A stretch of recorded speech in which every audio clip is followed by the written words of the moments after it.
Well,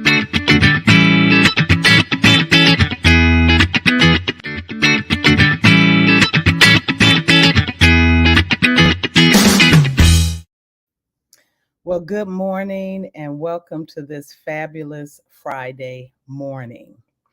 We are into the fall season, and anybody that really knows me know that fall is my favorite time of the year. It's actually the time that I begin to reevaluate everything that I've done during the year and get prepared for the next year. But I just love the season because I love the weather. It's not too hot, it's not too cold, the air is brisk, the leaves begin to change. And quite honestly, the trees are beautiful. The foliage is beautiful. On my daily travels, I have to travel through kind of a forest preserve area that's all around my house. And I just love, love, love driving through the forest preserve and looking at the different types of leaves and trees changing. Well, what does that have to do with giving yourself a break? Well, it have a lot to do with giving yourself a break. I think about nature and I think about the trees and the fact that they don't do anything to take care of themselves. They just exist. They just be. And in the springtime, the leaves begin to change and turn green because the weather has changed. And in the fall times, they begin to fall to reevaluate themselves and hibernate for the winter. And guess what? We have to do the same thing. I'm a high achiever. And because I'm a high achiever, I set very high standards for myself.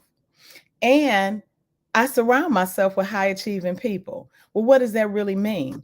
Does that mean that people who are not achieving what I'm achieving, that I don't have time for? Absolutely not.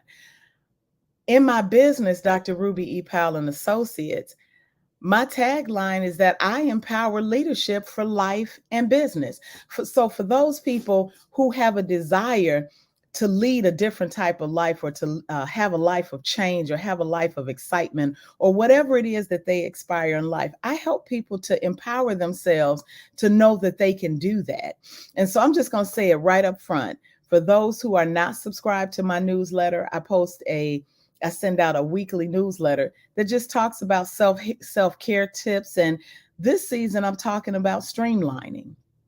And the Give Yourself a Break newsletter was part of the streamlining series.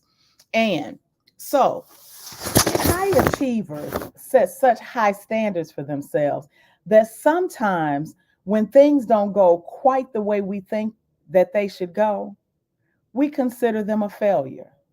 Now, mind you, I said we consider the situation a failure. I don't consider myself a failure. Because I'm such a high achiever and because I strive for excellence, I always make sure that whatever I do, that I do it in grand fashion. Now, my grand fashion may not be your grand fashion, and it's not wise to compare. But there was a time when I felt like I wasn't achieving anything. When I graduated from high school, well, let me digress back to grammar school. I was at the top of my class in grammar school. I went to the number one high school in the city of Chicago at the time. And I won't tell you when that is because then I'll be dating and aging myself. But when I got to high school, I realized that I wasn't the only smart person there. Everybody there was smart because we all had to test and be accepted for enrollment. And so I went through that process, and I was the kid that didn't really have to study a whole lot, but still made good grades in school. But when I got to college, I had an aspiration of being an engineer. And it was because of some of the experiences that I had had in high school. I took college level courses in high school. I got an opportunity to attend courses on the University of Illinois campus. And it kind of propelled me into my desire to want to be an architectural engineer. Well, what I didn't realize is that when I got to the University of Illinois as a regular student, that things were different. It wasn't the same experience that I had attending as a high school student on a college campus. And so as I began to go through the program as one of the only minority women in the program, I realized that things were a whole lot harder than what I anticipated. And at one point, because the College of Engineering at the University of Illinois had such high standards, I found myself on academic probation. And it was because I got a C in calculus. Go figure, right? And so I was told very sternly by my academic advisor, as if I didn't bring my grade point average up. Mind you, I had A's and everything else, and I think maybe one B plus, but I got a C in calculus. And I was told very sternly that if I didn't bring that grade up, that I would be um, excused from the program. Wow. That was the biggest failure moment of my life because my dad was proud of me. He was going around telling everybody, oh, my daughter's going to be an engineer. My daughter's going to be an engineer. I couldn't figure out how to pull that calculus grade up because I didn't understand it. And the truth was, there wasn't much help for me. So, what did I do? I made the decision to take a semester off to reevaluate, a quarter off to reevaluate my options. But don't you know that that was probably the best decision that I could have ever made? Now, I didn't realize it at the time because I spent the whole quarter beating up on myself. I spent the whole quarter trying to get another job, trying to get a job, and I began to work full time for the state of Illinois. Then I got a part-time job and then another part-time job because I felt like I needed to prove something to myself. And I felt like I needed to prove something to everybody else that I was doing a good job, that I was able to achieve, that I was at the top of my game. Hmm. So, why do I tell you all of that? I tell you all of that so that you don't make the same valuable or invaluable mistake that I made of beating myself up for a whole quarter before I got readmitted into school.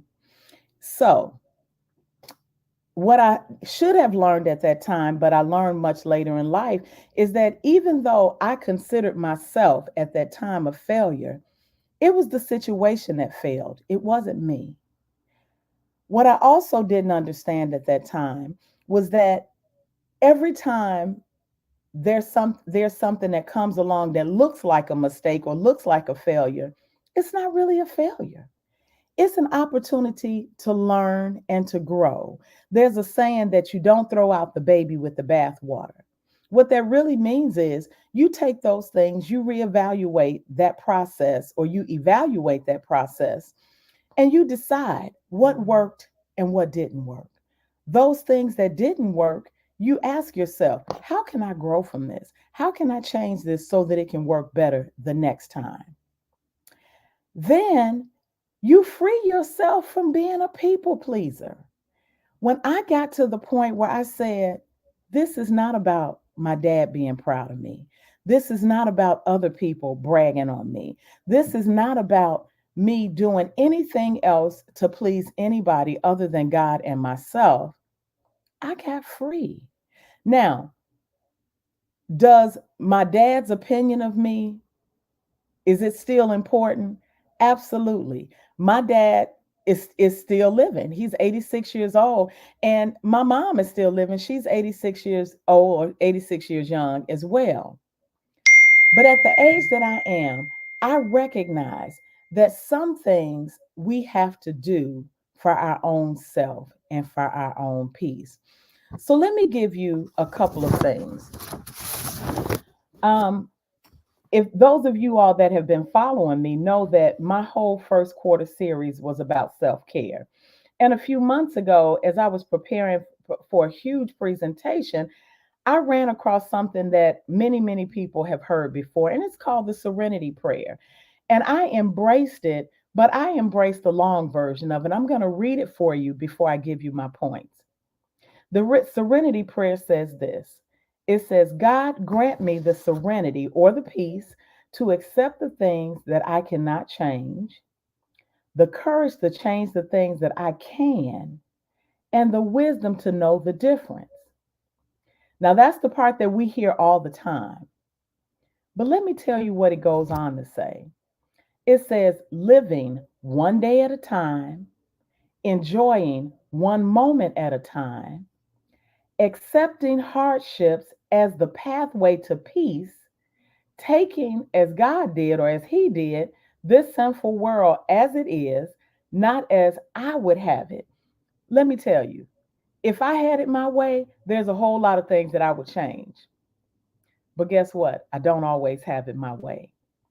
But it goes on then to say, trusting that He will make all things right if I surrender to His will, not my way, but His way, so that I may be reasonably happy in this life and supremely happy with Him forever and ever in the next. And so, what that says to me is, I'm not in control of everything. So, I have to make the decision anytime failure or a mistake knocks at my door. I have to make the decision to give myself a break. I have to make the decision to not be concerned about what people are going to think. I have to make the decision to forgive myself and others. Number one, I have to stop being so hard on myself. Failure is a part of life. We would not have the light bulb if the inventor of the light bulb had said, oh, it didn't do what I thought it was going to do. I'm going to stop here. But instead, 999 more times, I think is what I read previously. 999 times that thing failed and that light bulb did not come on. But when it did, it came on and success was inevitable. And now we have all types of light bulbs. Don't give up on yourself. Understand that you are not God. You are not. You are the one that He created. And so give yourself a break. Give yourself the opportunity to rest daily.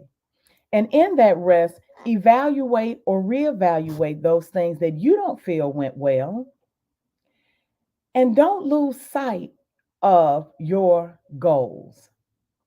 Just because something didn't appear to be right this time, take the opportunity to evaluate it, reevaluate it, and start again. One of the things that I teach all the time are SMART goals. And then more recently, in the last maybe 5 years, I began to teach SMARTer goals. And SMART goals mean that there's the S stands for specific, M stands for measurable, um, A stands for achievable, R stands for realistic, T stands for time bound or time, putting a time frame on it. But the last two, the last E in the order in smarter means to evaluate and revise. In other words, if it didn't work the first time, figure out what didn't work, revise it, and start again. You don't have to start over, but you can start again by picking up where you left off with those things that worked well and adding those things that will work better. And keep reapplying it until you get success. Give yourself a break. Don't be so hard on yourselves and have grace because God has given you grace. I'm Dr. Ruby E. Powell with Dr. Ruby Says Live. Meet me back here in 2 weeks. And if you have not done so, subscribe to my weekly newsletter at www.rubyepowell.com. You can also sign up for a free 30-minute consultation so I can help you to discover how to give yourself a break. I'm Dr. Ruby, and I'll see you in 2 weeks.